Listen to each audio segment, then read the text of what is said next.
Welcome to the Author's Den, a place where we encourage reading and writing. A place where you can meet authors and book illustrators. A place to get your questions answered about writing, publishing, and promoting your book.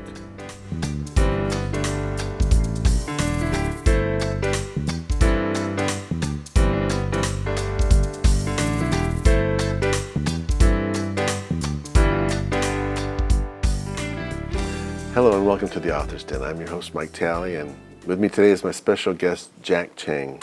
So glad to have you with us. So great to be here, Mike. I'd like to just read a little bit about you. I found out See You in the Cosmos is his first book for young readers. It's about an 11-year-old boy, Alex, who is trying to launch his iPod into space, but it's also about road trips, families, and finding love, truth, and courage. And there's also a dog named Carl Sagan. That hooked me right there. Well, Jack, thanks for being with us today. Tell me a little bit about yourself. I live in Detroit. I was actually born in Shanghai, and my family moved to the States when I was 5. And so, like, my family's history, my dad got accepted into U of D Mercy, and he was going there for electrical engineering. And so basically we spent probably like a year in just hopping around to various in various spots in Detroit, and then we were in DC for a few months, and then we came back and we were essentially moving north along John R. You got to know the area pretty good growing up here. Yeah, and honestly, like, I spent most of my time in the suburbs. I think the time that I was in Detroit, I was just too young to actually really understand any of it.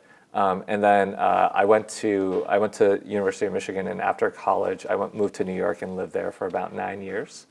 And as of 5 years ago, I moved back to Michigan and have been living in the city of Detroit. Did you have a previous career, and how did writing fit into that? When I was in New York, I first moved there to go work in advertising. I was on the creative side in advertising, doing both art direction and a little bit of copywriting. And so I would say, like, the kind of writing I did in advertising was not necessarily like long form novels. It tended to be these like pithy headlines and taglines and things like that. After that, I did work for a few years in tech, where I started a small design studio with a couple friends of mine, and we were building websites and apps. And it was really around that time that I actually started writing on a daily basis. I started keeping a daily journal, and that's something that I still do to this day. And I found that just getting in the habit of sitting down every morning and committing words to a page just really helps me kind of ease my way into working on bigger projects like a book. When you were younger, were there any books or authors that inspired you? Yeah, so I read a lot of Roald Dahl. I think like Matilda was probably my favorite Roald Dahl book. Something just about being a kid and feeling maybe like powerless, and then all of a sudden discovering that you have this like magical ability to basically use the Force, right? And I think there's something about that really spoke to kind of the freedom and independence that I wanted as a child. And the other thing was I read a lot of sports books by the author Matt Christopher.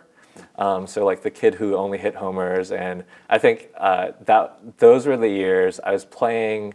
We were in Madison Heights. I was in 5th grade. I was playing Little League Baseball.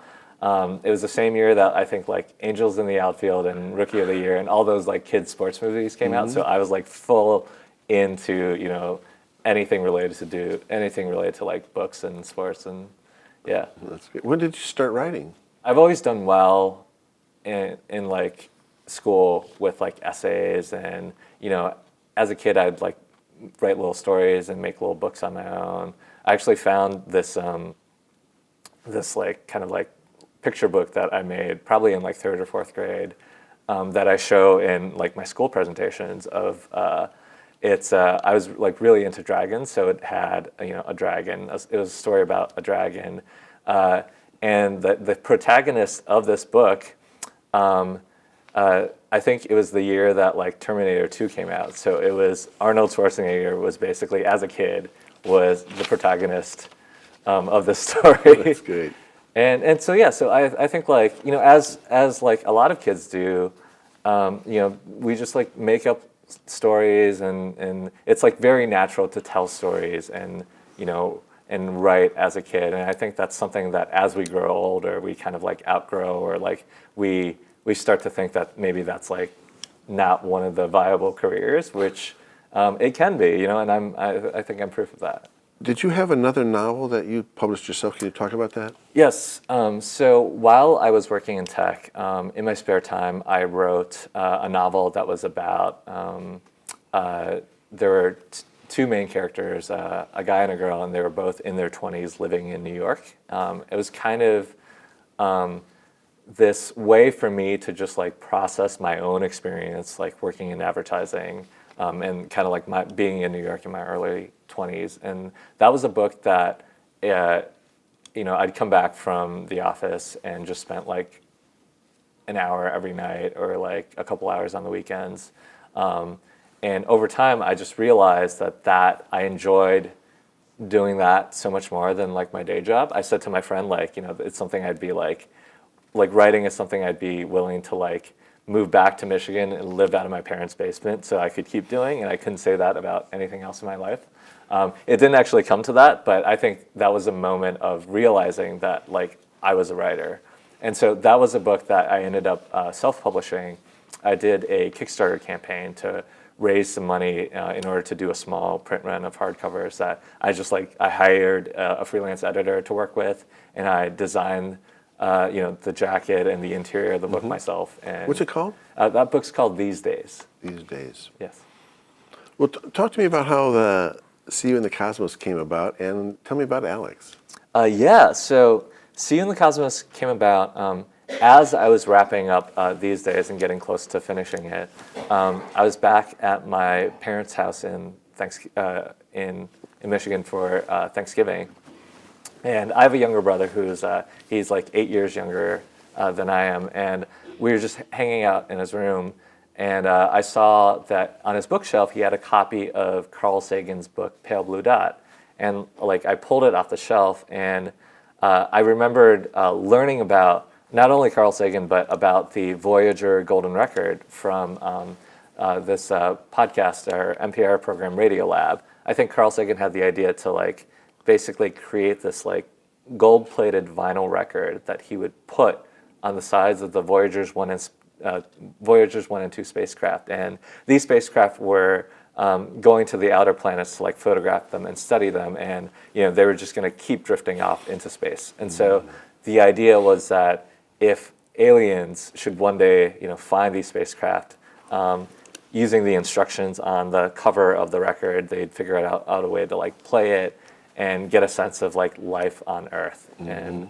yeah, and so that was kind of the idea behind the Golden Record. It inspired you in some way.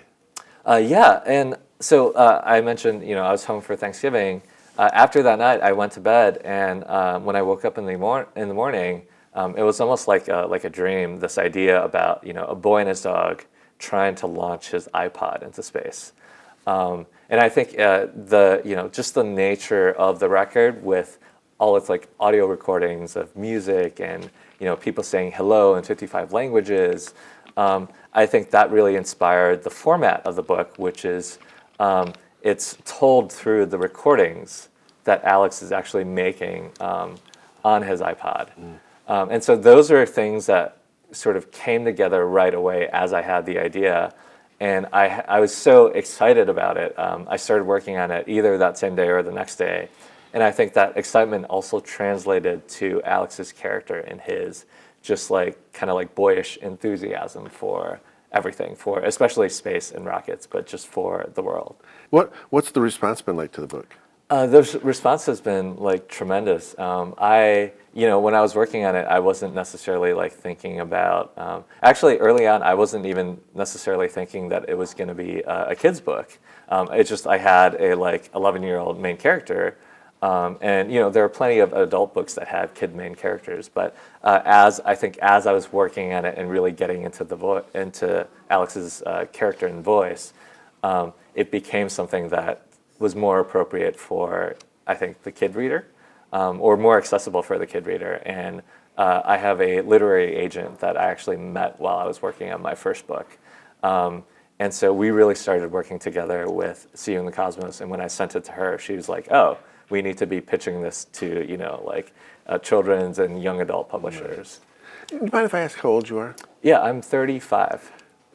Okay, so when did the book come out? The book came out in 2017. So this is actually the Brazilian edition in Portuguese. Vejo Voce de Espaco, I think that's how you say it. So talk to me, you've had how's it been published? Yeah, so it was published here in the U.S. by Dial Books for Young Readers, which is a part of Penguin Random House. It's actually been translated into over 30 different languages and different regions. So at what point in the publishing process did you realize that it was going to be published in other countries, in other languages? Yeah, it was actually from the very beginning. Even before we had it, we had sold it to an American publisher.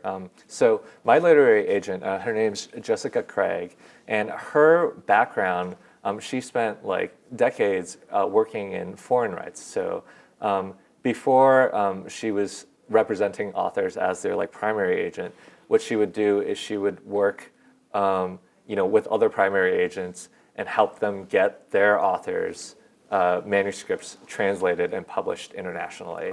And so every kind of every country, every region has like their own publishing companies. And when she had sent out the manuscript initially to the U.S. and the U.K.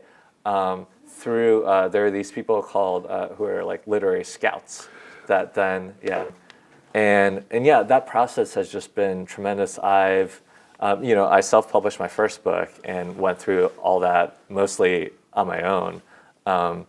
But with this one, I think I really learned just how many people are involved in producing something like this. Let's talk about that. Yeah. Before we go on, I really like your website. It's really approachable, and I really like the podcast that you've posted.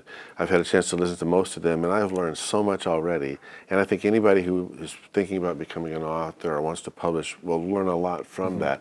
That's where I became aware of how many different people were on this ride with you. Let's talk about that. Yeah, so around the time I finished the book and it was about to come out, I had this idea to do a podcast, because the book is so audio-driven. I was like, wouldn't it be cool to have, a podcast where I just talk to all the different people involved in its making? And there were a lot of people that I ended up not interviewing, even like for the podcast. The podcast is called See You on the Bookshelf, and you can find it sort of in Apple Podcasts and anywhere really you can find podcasts. I just walked through from start to finish, from like I talk about like going from the Word document to the printed book on the shelf. And the very first interview I do is, I believe, with my agent. And so we talk about like submitting it to publishers, and then once it gets picked up, like talking to the editors and the designers and the copy editors and just publicity, marketing, all the different people that are involved. It sounds like all of these people were in your corner, advocating for you. Did you have any problems at all? Did you find that you had to persuade anybody about different things? Agents get so many sort of submissions and queries from authors that they really have to they're really looking for that kind of like spark, that sort of moment of connection where they like really like your book and like love your book or love your work, and I think like it's that enthusiasm and passion that then translates into them, getting it to an editor who's going to be passionate, and then the editor, trying to like basically promote it within their publishing company. When you sell your book to a publisher, chances are they're going to be already like on board with like what you're trying to do. At least with this book, I would describe them as sort of like nudges to help guide you in the right direction and to help clarify your own intentions and clarify like what you're trying to do with the book. That sounds really helpful. Personally, I found it to be very helpful. And I know authors have like different working styles, so I tend to be very collaborative in that sense, where I'm like to my editor, like, give me everything. Like, if you have like any suggestions or like if you think something's bad, I won't take it personally. Great. A lot of times, my editor will sort of say like, what if this happens, or what if we do this here, and it's partly my job to actually interpret that and try to understand, okay, what is she really trying to get at here? So it kind of, in a way, it helps draw out the character or a backstory, perhaps, or. Yeah, definitely. Something that was interesting about this process, because we're writing for kids, there were moments where I had to like tone certain things back in order to make it more friendly to kids. In an earlier draft, there was a lot more swearing, and my editors were like, okay, like, can we find a way around the swearing? And I actually, what I realized was that I could just have Alex, the main character, I could have him say the word bleep anytime that he would have sworn before, and it was actually funnier and more appropriate to his character and story. And so I think there's a lot of creative problem solving that happens, especially if you're like writing for kids and you're not used to it. It's great that you were able to collaborate. To me, that's what seems significant, that somebody wasn't forcing their opinion on you, and that you were open to suggestions. Yeah, I mean, I think it's it's usually in the publisher's best interest to like keep you, the author, happy. There are some things where I like very happily concede to like my publisher. Things like I mentioned, I designed the cover of my last book myself. Whereas like this, they have a whole design team, and I'm like, I'm happy for you guys to like do the work, and it's actually the same cover design that is used in a lot of international. So like the American version, See You in the Cosmos, has the same blue night sky cover, and that was something that I had input into. Like they showed me the idea, and I was like, okay, like the lettering looks a little too thin and like flowery. Can we change that? Or like the silhouettes don't quite look like Alex's age, or like that's not really the dog that I'm imagining in the story. So there were like little suggestions and feedback there, but I'm happy to let kind of the professionals do their job, because they've had so much more experience in designing covers for kids and and for their market, that like I would being on the other side of that as a designer in my past life, like I didn't want to be sort of that like that over finicky client. And it sounds like you're trying to acknowledge their expertise as well. Yes, definitely. Talk to me about what you've got in store. I mean, it sounds like you're already riding a crest. Where do you go from here? Yeah, so I'm actively working on my next book right now, and hope to have a final draft of it before the end of the year. And the book I'm working on right now is, so there's two main storylines. One of them takes place in present-day Metro Detroit area in an unnamed suburb of Detroit. But in my head, it's probably either like Hazel Park or Madison Heights, because that storyline is really based on kind of like some of my family's early time in the Detroit area. And then, so the storyline there is that there is this boy who his best friend is a girl, and he's just going into middle school, and sort of he's starting to he's basically starting to develop his first like real like friendship with another boy. So it gets into these issues of like masculinity. And sort of gender norms that I think like I really wrestled with, especially in like my 20s, and just trying to kind of like really understand, how those affected my own childhood. And while all this is happening, his grandparents are arriving from China to live with them for a few months for the first time, and his grandfather, it's sort of like this like story of what this main character's generation can kind of like maybe learn from their elders. And also, the other thing that's going on is there's a second storyline that is where his grandfather is the main character. And it's his grandfather as a 10-year-old living in Shanghai during the 60s, during this time of like political turmoil with the communist cultural revolution. And that's really based on my dad's experience growing up, around that same time. I was going to say, this sounds like a much more personal book to you. Yeah, it is much more directly personal. And I think like as a result, I've just been learning about, a lot about like my dad and my mom also, because they were the same age. And so like it's like I've been trying to get my mom to teach me like all her Shanghainese food recipes as a way of kind of like connecting with like with my own like heritage. And my dad actually spends most of the year in Shanghai. He works for an American automotive supplier, but they have him in China managing their kind of like China operation. So my mom will just like fly back and forth and spend like a few months there at a time. So my dad and I do these like Skype calls where, I'm asking him like, as I'm working on the book, I'm asking him like, what was like on the walls in your classroom? Because I kind of like need that little detail for the story. And that's been also a great way to just like connect with my dad and his experiences. Very nice. Was there any culture clash in your family and living here? That's something that I'm still trying to understand. I think there was a really strong pressure to assimilate and to sort of be American.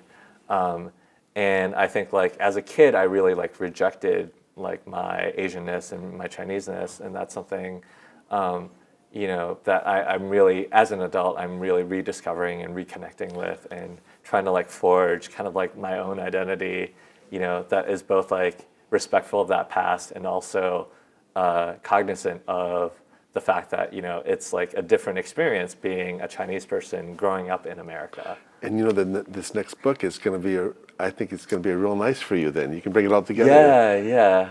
Yeah. I think there's definitely a lot of catharsis and kind of therapy that happens, and that's one of the reasons that I love writing so much, is that I feel like I'm growing, personally as a human being, in a way that I never felt like I really grew as when I was working in advertising or tech. One thing that I'm really excited about is I was recently named a Kresge Arts in Detroit Fellow for 2019. And we just had our kind of like award ceremony last week, last Thursday. And just like, there's a group of 20 of us in sort of different literary arts and also visual arts. And I'm just so in awe of like, just like my cohort and how amazing and talented everyone else is. And the company that you're in right now. Yes, the company that I'm in right now. And so I feel like my connection to Detroit keeps strengthening by the day. And so there's an entire year of kind of like professional development that's going to be happening. And Good. We have a retreat coming up in a couple weeks. And there was a financial stipend as well, right? Yes, there's a $25,000 Wow, no strings attached grant from the Kresge Arts in Detroit. And they've been doing this. This is the 11th year that they've been doing this. And that is just a tremendous help, especially I think at this time in my career where I'm still just starting out, and it's kind of this like, it becomes this like really bridge to, what I hope to be like a long career writing books for and about kids. I think we saw that like this manuscript was going to have international appeal. And so, yeah, that was very, very exciting.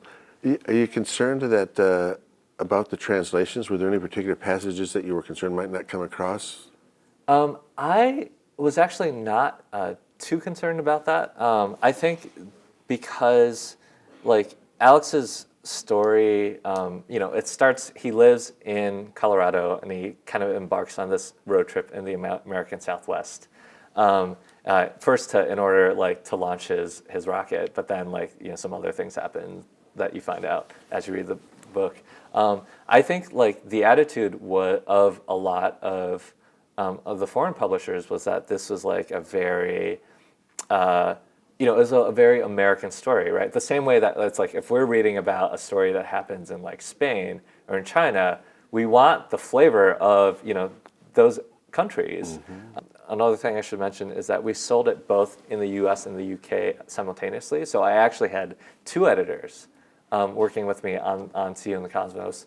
So we had this whole team, and when it came to kind of like copy editing in the UK, there were interesting, sort of like British English and American English things that came up. For instance, like pants in British English refers to underwear. Right, it doesn't refer to like they say trousers for like what we call pants, and so there were like little things like that that had to be like changed to like trousers or jeans, but otherwise even that they tried to keep a lot of the American isms intact because even as like a UK reader, you understand kind of like American English as you're reading it, and it lends to that like character of being in the context again, where you are and everything. Yeah, exactly. That's great. It sounds like you had some really great working relationships. Yeah. I think everyone had the same vision for, where we wanted to take the book and the story, and I think it was because of that alignment of vision that we are all able to work so well together. Well, congratulations on a great book and an ongoing career. Yeah, thank you. Just think you might have a great future ahead of you. Why don't you tell us a little bit about your website and the podcast and what people can find there, how to reach it? Yeah, so on my website, it's at jackcheng.com. I think on Facebook, I'm Jack Cheng Author. But lately, I've actually been trying to cut back on my social media time because I find that it becomes a distraction from really writing and from concentration on like my books. So I've been spending less time. But I do have on my website, I have like a couple different newsletters. So I have one newsletter that is just like, infrequent updates about when I have new books and major events.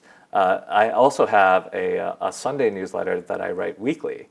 I try to write it and send it every Sunday. Sometimes it happens like Monday morning, or like I've been really busy lately, and so like I just sent one out this morning.